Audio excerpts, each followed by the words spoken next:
ठीक है बेटे। तो इसके बाद हम शुरू करते हैं क्या कि अभी तक तो हमने पढ़ लिया इसके बारे में, अब आगे सुनो बेटे क्या करना है।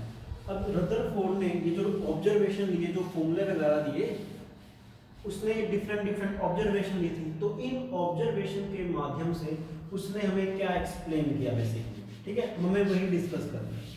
तो सबसे पहले जो उसने हमें बताया था, ये बताया बेटे कि जो most of the alpha particle है ना, बेसिकली कंक्लूजन बताने की बात कर रहा हूँ मैं यहाँ पे, कि उसने अपने मॉडल ऑफ एटम से उसने क्या कंक्लूजन दिया। तो कंक्लूजन जो भी स्पेलिंग में, नहीं मेरी स्पेलिंग बेसिकली ज़्यादातर गलत होती है, बट फिर भी समझ गए कि क्या कहना चाहता हूँ मैं। अब जो मोस्ट ऑफ द पार्टिकल है बेटे, वो कितना एंगल बना रहे हैं, थीटा इक्वल टू 0 डिग्री, मतलब उनका जो स्कैटरिंग एंगल है वो कितना है बेटे, 0 डिग्री है। तो 0 मतलब क्या कि वो बिल्कुल सीधे जा रहे हैं। तो याद कर कि उसने क्या कहा था, जे थॉमसन अंकल ने, जे थॉमसन अंकल ने बोला कि एक एटम है ना, तो जो एक पॉजिटिव चार्ज है सारा का सारा यूनिफॉर्मली डिस्ट्रीब्यूट है, उसके अंदर भरा पड़ा है पॉजिटिव चार्ज, और इलेक्ट्रॉन उसके अंदर धसे पड़े हैं बेटे इस तरह से, ठीक है। जैसे वाटरमेलन के अंदर जो रेड वाला पार्ट होता है वो पूरा पूरा फैला होता है, और जो बीज होते हैं वो धसे होते हैं, तो कुछ उस वे से। अब अगर ये उसकी बात मान ले, रदरफोर्ड उसकी बात मान ले बेटे, तो ध्यान से सुन बेटे कि जो अल्फा पार्टिकल है उसके ऊपर क्या था, पॉजिटिव चार्ज। कितना चार्ज है बेटे, पॉजिटिव 2e चार्ज है। अब अगर वो रदरफोर्ड वाली बात मान ले कि जो इतना भी पॉजिटिव चार्ज है एटम के बीच में वो यूनिफॉर्मली डिस्ट्रीब्यूट है, तो सारे के सारे जो मोस्ट ऑफ द, मतलब मोस्ट ऑफ द कितना से मान लीजिए कि 99.8% जो पार्टिकल्स हैं वो किधर भाग रहे हैं बेटे, 0 डिग्री में भाग रहे हैं, मतलब उन्होंने कोई एंगल नहीं डेविएट करा। अब अगर इसकी बात मान ली जाए तो एक भी पार्टिकल ऐसा नहीं होना चाहिए था जो सीधा जाना चाहिए था, क्यों, क्योंकि भाई साहब पॉजिटिव को क्या करने वाला है, रिपेल करने वाला है। तो ये भी क्या बन गई थी, J Thomson model of atom की एक लिमिटेशन बन गई थी, ठीक है जी। चलिए जी अब आगे बात करते हैं बेटे। तभी उसने बोला कि जो 0.14% है, उन्होंने एंगल जो बनाया है वो कितना बनाया बेटे, थीटा की वैल्यू ग्रेटर बनाई है 1 डिग्री से, मतलब ठीक है, वो बहुत कम पार्टिकल्स है ऐसे। अब यहाँ पे चेक कर बेटे कि 8000 में से एक पार्टिकल ऐसा जिसने एंगल बनाया बेटे थीटा की वैल्यू 90 डिग्री। अब सोच के देख कि अल्फा पार्टिकल जा रहा है, उसने जो एंगल बनाया ना, एंगल बनाया वो कितना बनाया बेटे, 90 डिग्री। 90 डिग्री मतलब कुछ इस तरह से भाग गया। अब अल्फा के ऊपर कितना चार्ज है बेटे, पॉजिटिव चार्ज है, कितना चार्ज है, पॉजिटिव, और वो कितना बेटे 2e है। तो यहाँ पे He 2 पॉजिटिव क्या बेटे आपके पास अल्फा पार्टिकल है, तो तभी तो एंगल बनेगा 90। अब सोच के देख कि इस पॉजिटिव पार्टिकल को कौन डेविएट कर सकता है। ऑब्वियस बात है कि पॉजिटिव चार्ज पार्टिकल इसको डेविएट कर सकता है, नहीं कर सकता, ऑब्वियस बात है। तो इसका मतलब ये बनता है क्या कि जो मोस्ट ऑफ द एटम है ना वो तेरा एम्प्टी है, क्या है, एम्प्टी है। दूसरी बात क्या है कि जो पॉजिटिव चार्ज है ना किसका बेटे, एटम का, वो क्या बेटे कि वो सिचुएट है, मतलब एक छोटे से हिस्से के अंदर सिचुएट करता है, वो बहुत कम हिस्से के अंदर सिचुएट करता है। जब उसने ये वाली ऑब्जर्वेशन ली ना, क्या कि अल्फा पार्टिकल आ रहा था ऐसे, और वापस से उसने कितना एंगल ट्रेस कर लिया बेटे, 180 डिग्री ट्रेस कर लिया। अब अल्फा पार्टिकल कोई हल्का पार्टिकल तो है नहीं, ये चीज मैं आपको पहले भी डिस्कस कर चुका हूँ। क्यों, क्योंकि उसके पास कितने बेटे 2 प्रोटॉन है और क्या बेटे 2 न्यूट्रॉन है। अब सोच के देख कि इस हैवी पार्टिकल को कोई ना कोई ऐसी हैवी चीज ही उसको रिपेल कर सकती है, ठीक है।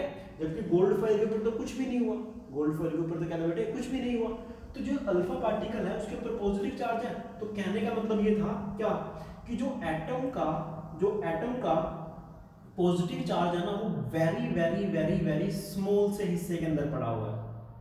इवन उसका जो मास है ना वो भी क्या बेटे छोटे से हिस्से के अंदर रखा हुआ है। और उस हिस्से को क्या नाम दिया उसने बेटे, उसने बोला कि उसको उसने क्या नाम दिया, उसने नाम दिया न्यूक्लियस। क्या नाम दिया बेटे उसने, न्यूक्लियस दिया। अब तो खुद ही इमेजिन करके देख ले यार क्या कि अल्फा पार्टिकल का खुद का तो अच्छा सा मास है, जबकि जो गोल्ड फॉइल है ना उसको कुछ भी नहीं हुआ है। तो उसने इसके साथ कोलिजन तो करा ना, कोलिजन मतलब कि पूरी तरह अच्छे से हेड ऑन कोलिजन नहीं मैं कह रहा हूँ, मतलब ऐसा मान करके चल कि वो वापिस से कब आ सकता है, जब आपको यहाँ पे क्या मिले बेटे, हैवी पार्टिकल मिले, हैवी पार्टिकल मिले बेसिकली। और जो भी एटम का सारा मास था वो कहाँ माना उसने बेटे, उस न्यूक्लियस के अंदर मान लिया। क्लियर है मेरी बात, ठीक है, बहुत बढ़िया। अब आगे बढ़ते हैं इसके साथ बेटे, ठीक है। तो इससे क्या थे बेटे, डिफरेंट ऑब्जर्वेशन थी। तो उसने ये समझाने की हमें कोशिश करी क्या कि जो एटम है उसका जो मोस्ट ऑफ द पार्ट्स है वो क्या बेटे एम्प्टी है, जो इलेक्ट्रॉन है वो क्या कर रहे हैं उसके चारों तरफ घूम रहे हैं। तो मेरा कहने का मतलब ये है क्या कि अगर आप इसको न्यूक्लियस मान लेते हो तो उस न्यूक्लियस मतलब उसको हैवी मास मान लेते हो, तो जो एटम है उसका मोस्ट ऑफ द मास इस न्यूक्लियस के अंदर आ रहा है। ठीक है, इसके अंदर मोस्ट ऑफ द मास क्या आ रहा है इस न्यूक्लियस के अंदर आ रहा है, और उस न्यूक्लियस के ऊपर कितना चार्ज है बेटे जेड ई चार्ज है। जेड क्या है उसका एटम का एटॉमिक नंबर है, ई क्या बेटे चार्ज है बेसिकली। और जो इलेक्ट्रॉन है उसके चारों तरफ क्या कर रहे हैं बेटे घूम रहे हैं इस तरह से, ऐसा मान करके चलो। ठीक है, hope you will understand this my concept. तो जो पहला ये दिखा रहा है कि सीधे गए तो वो किसको रिप्रेजेंट कर रहा है बेटे कि मोस्ट ऑफ द जो एटम का पार्ट है वो एम्प्टी है। जो ये 180 डिग्री वाला दिखा रहा है वो क्या दिखा रहा है बेटे कि अल्फा पार्टिकल हैवी है, तो हैवी को हैवी पार्टिकल रिफ्लेक्ट कर सकता है 180 डिग्री से, कोई हल्का फुल्का तो है नहीं। यानी कि जो एटम का सारा मास है वो क्या बेटे सिचुएट करता है उसके सेंटर में, और उसको उसने क्या नाम दिया न्यूक्लियस। और जितना भी पॉजिटिव चार्ज है वो भी किसके अंदर आ रहा है बेटे वो न्यूक्लियस के अंदर ही आ रहा है। ठीक है, चलिए जो आगे बढ़ते हैं। अब तेरे को थोड़ा सा ना मैं एटम के बारे में विजुलाइज कराने की कोशिश करता हूँ। क्या विजुलाइज कराने की कोशिश करूँगा, तो ध्यान से देख क्या कि अगर तू न्यूक्लियस को मान लेता है कितना बेटे। अच्छा एक बात बोल कि जो जे थॉमसन था ना, जे थॉमसन था बेटे, उसने ना हमें एटम का साइज दे दिया था। जे थॉमसन ने हमें एटम का साइज दे दिया था बेटे। जो जे थॉमसन थे उन्होंने हमें एटम का साइज बता दिया था। उसने हमें ये बोला कि जो एटम का जो साइज है ना वो रफली 10⁻⁻10 मीटर है, यानी कि 1 एंगस्ट्रॉम है। सिमिलरली इसने अपने रदरफोर्ड मॉडल ऑफ एटम से यानी कि अल्फा स्कैटरिंग एक्सपेरिमेंट से इस रदरफोर्ड ने ना न्यूक्लियस का साइज बता दिया था। किसका साइज बता बेटे न्यूक्लियस साइज। ठीक है, उसने कितना बताया बेटे 10⁻⁻50 मीटर। कितना बताया 10⁻⁻50 मीटर। बेसिकली ये 1 फर्मी है, 1 एफएम है, 1 फर्मी कितना होता है 10⁻⁻50 मीटर होता है। ओके, अगर आप इन दोनों को डिवाइड कर देते हो, इसको इसके डिवाइड करो, इससे डिवाइड करो, तो मैं ये देखूंगा क्या कि जो एटम का साइज है, एटम का जो साइज है बेटे इसको इससे डिवाइड कर 10⁻⁻10 ऊपर जाएगा तो +15 बन जाएगा, तो कितना है बेटे 10⁵ इंटू न्यूक्लियस के साइज के बराबर आ जाएगा। ठीक है, यानी कि जो एटम का साइज है वो न्यूक्लियस के साइज से लगभग और लगभग 1 लाख गुना बड़ा है। अगर आप इसको एक्सपेंड करते हो 10000 इंटू ये न्यूक्लियस का साइज। ठीक है, अब इमेजिन कर कि तूने न्यूक्लियस का साइज 1 सेंटीमीटर मान लिया। कितना मान लिया बेटे 1 सेंटीमीटर मान लिया। ठीक है, अगर न्यूक्लियस का साइज 1 सेंटीमीटर है तो एटम का कितना होगा बेटे, ऑब्वियस सी बात है कि 10⁵ टाइम्स बड़ा होगा, तो 10⁵ टाइम्स मतलब 1000 सेंटीमीटर होगा। इसको कर मीटर में कन्वर्ट, 100 से डिवाइड करेगा तो 1000 मीटर आएगा। इसको फर्दर डिवाइड कर बेटे, इसको कन्वर्ट कर ले किलोमीटर में। यानी कि अगर तू न्यूक्लियस को मानता है कितना 1 सेंटीमीटर का, तो जो एटम का साइज बनेगा वो तेरा 1 किलोमीटर का बन जाएगा। अब 1 किलोमीटर का मतलब ये है कि जो इलेक्ट्रॉन है ना वो कितने रेडियस का चक्कर लगा रहा है, लगभग और लगभग 500 मीटर रेडियस का चक्कर लगा करके उसके चारों तरफ वो घूम रहा है। ओके, तो ध्यान से देख बेटे कि तूने न्यूक्लियस को 1 सेंटीमीटर का मान लिया, मतलब वो एक स्फेरिकल शेप में मान लेंगे। इससे ऐसा माने कि जो आप बचपन में कंचे खेलते थे ना, तो कंचे का डायमीटर लगभग 1 सेंटीमीटर होता है। ठीक है, उतना सा न्यूक्लियस है, और जो इलेक्ट्रॉन है उसके चारों तरफ चक्कर लगा रहा है कितने मीटर रेडियस का बेटे, लगभग और लगभग 500 मीटर रेडियस का। तो एक बहुत बड़ी डायमीटर है। तो बीच में क्या उसके सारा का सारा एम्प्टी है। और यहाँ से उसने उस चीज़ को एक्सप्लेन भी कर दिया, कैसे कि जो most of the alpha particle थे वो सीधे भाग रहे थे। ठीक है, सीधे इसीलिए जा रहे थे क्यों, क्योंकि भाई साहब जो ज़्यादातर जो पार्ट है उसका सारा का सारा क्या पड़ा है, एम्प्टी पड़ा है। जो मास सिचुएट करता है वो उसका बिल्कुल सेंटर में करता है, उसके ऊपर सारा का सारा क्या बेटे पॉजिटिव चार्ज है।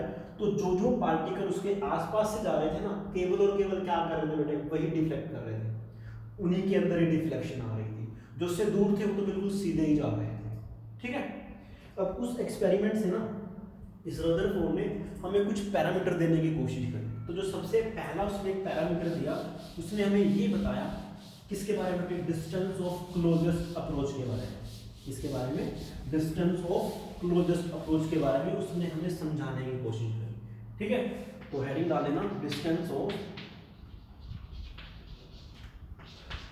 क्लोजेस्ट अप्रोच, इसको हम लिखते हैं किससे, आर नॉट से, इससे लिखते हैं इसको आर नॉट से। अब होता क्या है, सोच के बेटे कि हमने ना सेंटर में क्या मान लिया बेटे, न्यूक्लियस मान लिया। न्यूक्लियस के ऊपर ऑब्वियस सी बात है कि पॉजिटिव चार्ज है, और कितना चार्ज है टोटल उसके ऊपर है, जेड। जेड क्या है, उसका एटॉमिक नंबर है। तो इमेजिन कर कि हमने न्यूक्लियस के ना बिल्कुल सेंटर से एक एक्सिस पास कर दिया, एक्सिस पास कर दिया। तो इस बिल्कुल एक्सिस के ऊपर एक अल्फा पार्टिकल जा रहा है। अब अल्फा पार्टिकल के ऊपर क्या बेटे, 2e चार्ज है। कितना चार्ज है, 2e, ठीक, He2 पॉजिटिव है बेसिकली। तो जाएगा बेटे इस न्यूक्लियस के पास भी क्या बेटे, ऑब्वियसली क्या है कि इसके ऊपर भी पॉजिटिव चार्ज है। अगर अल्फा पार्टिकल का जो रफ्तार है, सपोज करो वो v है, अगर उसका रफ्तार कितना बेटे v है, तो उसके पास काइनेटिक एनर्जी होगी कितनी बेटे, 1/2 mv² होनी चाहिए ऑब्वियसली बेटे। अब जैसे जैसे ही इसके पास जाएगा, इस एक्सिस के पास जाएगा, तो एक ऐसा टाइम आएगा कि ये पॉजिटिव चार्ज इसको रिपेल करना शुरू कर देगा, और इसकी रफ्तार को धीरे धीरे धीरे धीरे धीरे क्या करना शुरू कर देगा बेटे, कम करना शुरू कर देगा, और इसको क्या कर देगा बेटे, एक जगह ला करके रोक देगा।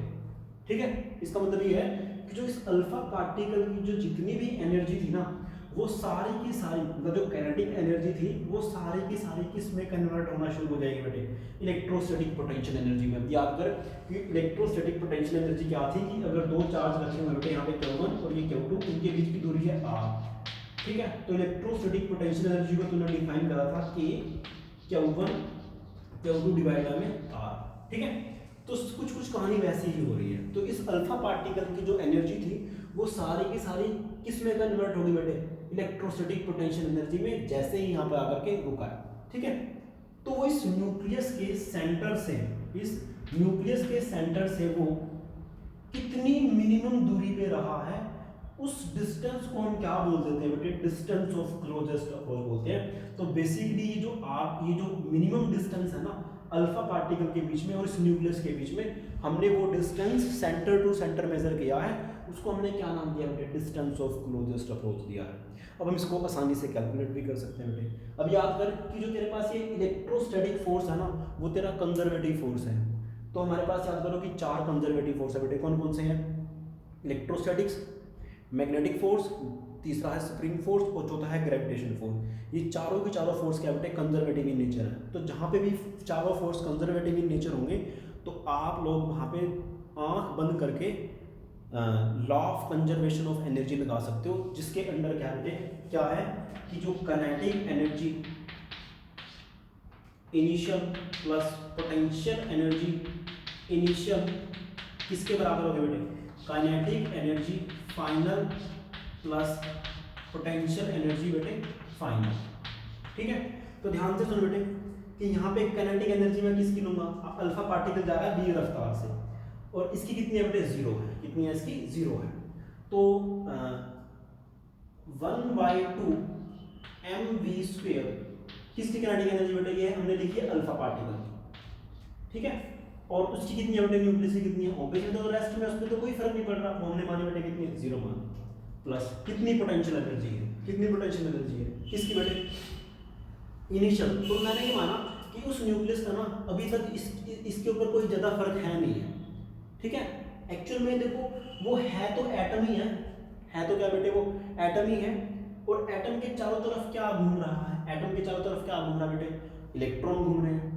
तो जितना उसके ऊपर चार्ज है, न्यूक्लियस के ऊपर चार्ज है, उतना ही इलेक्ट्रॉन का, तो ओवरऑल वो न्यूट्रल है, एक तरह से वो न्यूट्रल का काम कर रहा है।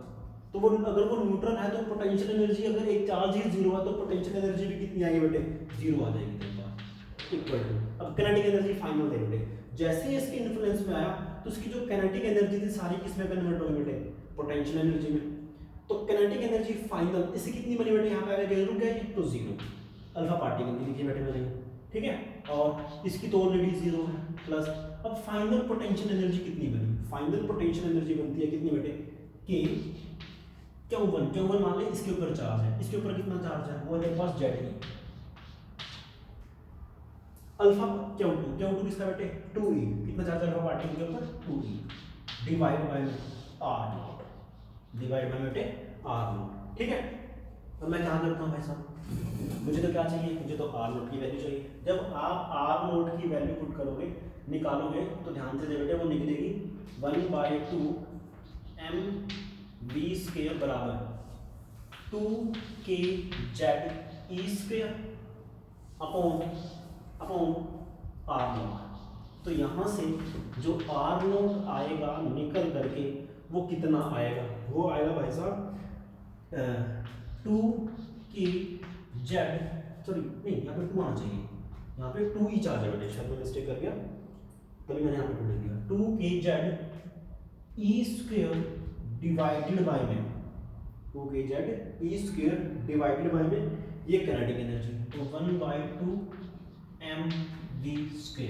तो आपके पास क्या था बेटे, डिस्टेंस ऑफ क्लोजेस्ट अप्रोच आ गया, क्या आ गया, डिस्टेंस ऑफ क्लोजेस्ट अप्रोच आ गया। ठीक है, अब इसी फॉर्मूले के ऊपर आपके पास क्या बेटे, एक एनसीईआरटी के अंदर क्वेश्चन है, क्या है, एनसीईआरटी के अंदर एक क्वेश्चन है, उसके अंदर आपको ये दे रखा है कि जो अल्फा पार्टिकल निकलता है ना रेडियो एक्टिव एलिमेंट से, वो तेरे पास निकलता है 5 मेगा इलेक्ट्रॉन वोल्ट का। तो यानी कि जो काइनेटिक एनर्जी है ना अल्फा पार्टिकल की, कितनी दे रखी है आपको बेटे, 5 मेगा इलेक्ट्रॉन वोल्ट दे रखी है। ठीक है, बाकी आपको सभी वैल्यू दे रखी है।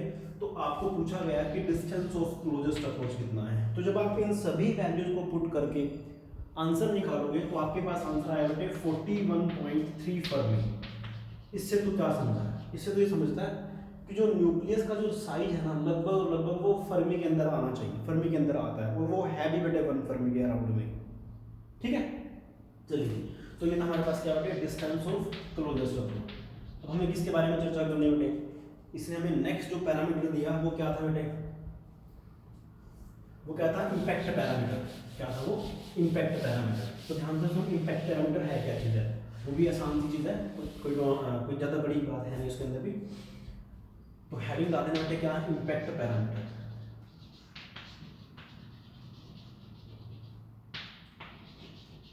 इसको हम कहते हैं स्मॉल बी से। ठीक है, अभी होता क्या है, होता क्या बेटे, ध्यान से सुनो मेरी बात, क्या है इम्पैक्ट पैरामीटर। मान ले कि तेरे पास ना ये हमने ना ये माना बेटे न्यूक्लियस, ठीक, फिर से वही कहानी कि न्यूक्लियस के सेंटर से हमने बिल्कुल एक एक्सिस पास कर दिया है। ठीक है, अब एक अल्फा पार्टिकल तो न्यूक्लियस के ऐसे गया, थोड़ा सा मतलब यहाँ से गया बेटे, एक अल्फा पार्टिकल ऐसे चला गया, मतलब यहाँ से गया, और एक अल्फा पार्टिकल बेटे ये यहाँ से जा रहा है, ऐसा मान करके चलते हो ऑब्वियसली। ठीक है, तो मान लीजिए पार्टिकल नंबर 1 है, ये पार्टिकल नंबर 2 है बेटे, ये पार्टिकल नंबर क्या तेरे पास 3 है, अल्फा पार्टिकल की बात कर रहा हूँ, ये अल्फा पार्टिकल का, ये भी अल्फा, ये भी अल्फा। तो इमेजिन कर कि कौन से वाले केस के अंदर जो स्कैटरिंग एंगल होगा वो ज़्यादा होगा। तो समझ आ रहा था बेटे, अब अल्फा पार्टिकल इस न्यूक्लियस से क्या बेटे बहुत दूर है, तो इसके ऊपर भी पॉजिटिव है, इसके ऊपर भी पॉजिटिव है, तो उसको खास फर्क नहीं डालेगा। ये लगभग हो सकता है कि हल्का सा इसके अंदर डिफ्लेक्शन आ जाए, तो मान लें हल्की सी डिफ्लेक्शन बेटे ये वाली आपकी, कितना एंगल बना है हमने, θ1 बना लिया, कितना, सॉरी तीसरा पार्टिकल तो मैंने इसको θ3 बना लिया। सिमिलरली ये जो 2 पार्टिकल है ना न्यूक्लियस के पास में है, अगर ये न्यूक्लियस के पास में है तो ऑब्वियस बात है बेटे कि ये ज़्यादा, इसके कंपैरेटिवली ये ज़्यादा डिफ्लेक्ट करेगा। तो कितना करें बेटे, सपोज करो ये ऐसे कर गया, यहाँ पर कितना होना बेटे, θ2। बट ये जो पार्टिकल नंबर 1 है ना, पार्टिकल नंबर जो बेटे 1 है वो न्यूक्लियस के ज़्यादा क्लोज में है, तो क्या बेटे ये और भी एंगल बना देगा बेटे कुछ इस तरह से। ठीक है, ये क्या बना आपके पास, θ1। अब जो पार्टिकल इस एक्सिस के साथ जाएगा तो वो तो ऑब्वियसली क्या आएगा बेटे, वो वापस से सेम पाथ ट्रेस कर देगा। ठीक है, तो पता भी लग रहा है कि जो तेरा θ1 है वो बड़ा है θ2 के कंपैरेटिवली, वो θ3 के कंपैरेटिवली। ठीक है, तो हमने ना इम्पैक्ट पैरामीटर को डिफाइन करा। कैसे डिफाइन करा बेटे, कि इस न्यूक्लियस की एक्सिस है और किसी अल्फा पार्टिकल के, मान लो कि आपने ये अल्फा पार्टिकल मान लिया बेटे, सपोज करिए अल्फा पार्टिकल आपने मान लिया, और उसका जो ये वेलोसिटी, ये किस रफ्तार से जा रहा है बेटे, ये वेलोसिटी उसकी v है, तो इस न्यूक्लियस की इस वाली एक्सिस है जो उसके सेंटर से पास कर रही है, और अल्फा पार्टिकल के वेलोसिटी वेक्टर का जो परपेंडिकुलर डिस्टेंस होता है ना, उसको हम क्या बोलते थे बेटे, इम्पैक्ट पैरामीटर, जिसको हम लिखते हैं स्मॉल b से। अब इस स्मॉल b को लिखने का एक तरीका है बेटे, सिलेबस में नहीं, मतलब आपके पास डेरिवेशन नहीं है इसका, जस्ट आपको रिमाइंड करना है कैसे याद रखना है, मैं आपको वो तरीका समझा रहा हूँ। सारा का सारा फॉर्मूला आएगा ये वाला R0 वाला इम्पैक्ट पैरामीटर वाला, तो जस्ट इस खाली 2 को ड्रॉप कर दे, मान लो तूने 2 हटा दिया तो कितना बचा बेटे, kz e² divide by 1/2 M V square. Okay, अब तू क्या कर भाई साहब, इस 2 की जगह ना तुझे पुट करना है कोट ऑफ थीटा बाय 2। कितना पुट करना है बेटे, कोट ऑफ थीटा बाय 2 तुझे पुट करना है। ये किसका फॉर्मूला आ जाएगा, इम्पैक्ट पैरामीटर का फॉर्मूला आ जाएगा। अभी तेरे को ये शो करने की कोशिश करता है जितना कम इम्पैक्ट पैरामीटर होगा उतना ही बड़ा तेरा एंगल ट्रेस होने वाला है। यानी कि इम्पैक्ट पैरामीटर बेसिकली तेरे को डिफाइन कर रहा है क्या, कि कौन से वाला पार्टिकल उसकी न्यूक्लियस की एक्सिस के कितना क्लोज है। ठीक है, तो उसी चीज को बेटे डिफाइन करता है, जिसको हम क्या बोलते हैं बेटे, इम्पैक्ट पैरामीटर बोल देते हैं। ठीक है, तो ये तो बेटे हमारे पास क्या रदरफोर्ड मॉडल ऑफ एटम था। अब इसके बाद में जो बचता है वो क्या बचता है बेटे, उसके बाद में क्या बचता है, बोर मॉडल ऑफ एटम। तो उससे पहले हमें इसका लिमिटेशन भी मालूम होना चाहिए कि इसका लिमिटेशन है क्या है, इसका लिमिटेशन क्या बेटे है, क्या चीज है। तो अब हेडिंग ला देना limitation, limitation of Rutherford model of atom, Rutherford model of an atom. ठीक है, बहुत बढ़िया। तो पहला लिमिटेशन ध्यान से सुनिए, क्या है कि ये उसका न्यूक्लियस है। ठीक है, अब उसने बोला कि जो इलेक्ट्रॉन है उसके चारों तरफ घूम रहा है, ऐसे इलेक्ट्रॉन घूम रहा है, ये क्या है उसका न्यूक्लियस है। ठीक है, बहुत बढ़िया। तो उसने बोला क्या कि इस इलेक्ट्रॉन को कौन बैलेंस आउट कर रहा है। ऑब्वियस है, जब आपको मालूम है कि जब भी कोई ऑब्जेक्ट सर्कल में घूमता है तो उसके ऊपर एक फोर्स लगता है बेटे, कितना लगता है वो सेंट्रीफ्यूगल फोर्स, कितना लगता है बेटे M V square by capital R. Capital R क्या है, इन दोनों के बीच की दूरी है बेटे, मतलब सेंटर टू सेंटर की दूरी है। अब इस वाले इसको किसने बैलेंस आउट कर रखा है, इसलिए इसको बैलेंस किसने आउट कर रखा है बेटे, ऑब्वियस बात है इस इलेक्ट्रोस्टैटिक फोर्स ने बैलेंस आउट कर रखा है बेटे। कितना इलेक्ट्रोस्टैटिक फोर्स है, वो है K Z E into small E divided by में आर स्क्वायर, डिवाइड बाय में इसको स्मॉल आर माना तो इसको यहाँ पे स्मॉल आर आएगा, डिवाइड बाय में स्मॉल आर स्क्वायर किसके बराबर है बेटे, वो आया M V square by small R. ठीक है, ये उसने लगाया। अब ध्यान से सुनो बेटे, जब हमने ना फर्स्ट चैप्टर किया था तो मैंने आपको ना एक चीज़ लिखवाई थी कि जब आपका charge particle at the state of rest में होता है ना तो वो इलेक्ट्रोस्टैटिक्स के अंदर आता है, बट जैसे ही वो एक कांस्टेंट रफ्तार से मूव करना चालू कर देता है तो वो मैग्नेटिक फील्ड भी अपने साथ साथ जनरेट करना शुरू कर देता है।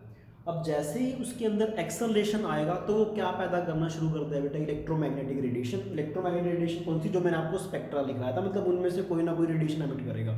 रेडिएशन एमिट करने का मतलब क्या है कि वो अपना एनर्जी लूज कर देगा। अरे अगर आप अपने अंदर से एनर्जी निकालोगे, ऑब्वियस ही बात है भाई, क्या आप अपना एनर्जी लूज करोगे।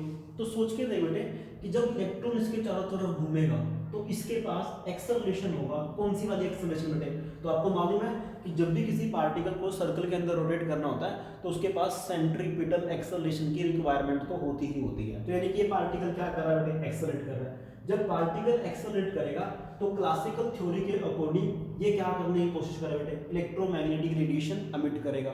रेडिएशन एमिट करने का मतलब क्या है कि इसका एनर्जी क्या होता रहेगा बेटे, धीरे धीरे कम।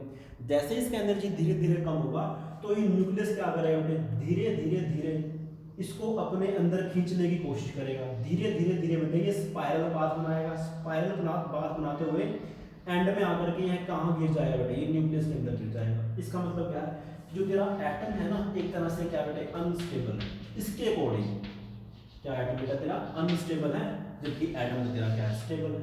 तो ऑब्वियसली बेटे ये उसका क्या बन जाएगा, लिमिटेशन बन जाएगा। अब जो सेकंड लिमिटेशन था उसका, सेकंड लिमिटेशन ये था क्या था बेटे कि अभी मैंने जो आपको समझाया था ना emission spectra and absorption spectra, उसको भी नहीं एक्सप्लेन कर पाया है अच्छे से। एक्चुअली वो जो स्पेक्ट्रा होते हैं ना, तो आप लिख लेना यहाँ पे कि ही डज नॉट एक्सप्लेन